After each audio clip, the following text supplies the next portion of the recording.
রূপা যেন সূর্যের দরজার সামনে দাঁড়িয়ে জানতে পারে যে সূর্য তার নিজের বোন রূপার ছবি নিয়ে বুকের মধ্যে আগলে ধরে বেশ অনেকটাই কান্নাকাটি করতেছিল। ঠিক তখনই যেন সেই রূপা বলতে থাকে যে বাবা হয়তোবা সারাটা জীবন তোর জন্যই কান্না করে গেল। আমি যে বাবার কাছে রয়েছি, বাবা আমার দিকে একবারও খেয়াল করলো না। এটা কেন হয় সব সময়? এর আগেও একবার হয়েছে, এখন আবারও হলো। তুই শুধু হারিয়ে যাস কেন?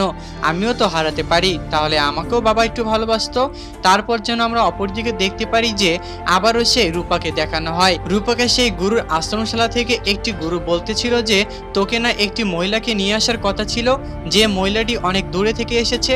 ঠিক তখনই যেন সেই রূপা বলতে থাকে যে আমি কলকাতার কোনো মানুষের সঙ্গে দেখা করব না, আমি তার সঙ্গে দেখা করতে একদমই ইচ্ছুক নই। তখন যেন সেই গুরুশালা বলে তুই যদি ওই মহিলাটার সঙ্গে দেখা না করিস তাহলে কে দেখা করবে বল?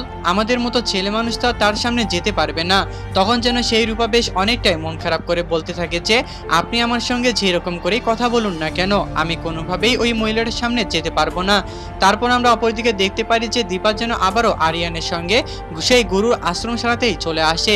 সেখানে চলে আসা মাত্রই যেন সে বলতে থাকে যে আমি এখানে সর্বপ্রথম হোটেলে আসলাম, তবুও কেউ আমাকে রিসিভ করতে গেল না, এটা আপনাদের কি রকম ব্যবহার? তখন যেন সেই গুরু আশ্রমশালাতে বলতে থাকে যে আমি এটার বিষয়ে বেশ অনেকটাই দুঃখিত আপনার জন্য। আমরা জানতে পেরেছি যে আমাদের কাছ থেকে এরকম গাফলতি করা হয়েছে, আমরা আর কখনো এরকম বাজে ব্যবহার করব না আপনার সাথে।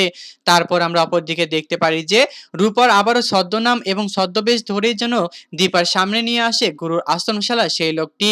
সেখানে নিয়ে এসে যেন দীপা বেশ চিনতে পেরে যায় যে এইটাই আমার হারিয়ে যাওয়া মেয়ে রূপা। হ্যাঁ বন্ধুরা, অনুরাগের ছোঁয়া ধারাবাহিক নাটকের আগামী পর্বগুলোতে আমরা ঠিক কেমনটাই দেখতে পারবো।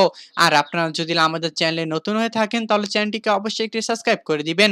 আর আজকের এই এপিসোডটি আপনাদের কাছে কেমন লেগেছে তা অবশ্যই আমাদেরকে কমেন্ট করে জানাতে একদমই ভুলবেন না। ধন্যবাদ সবাইকে এতক্ষণ আমাদের সাথেই থাকার জন্য।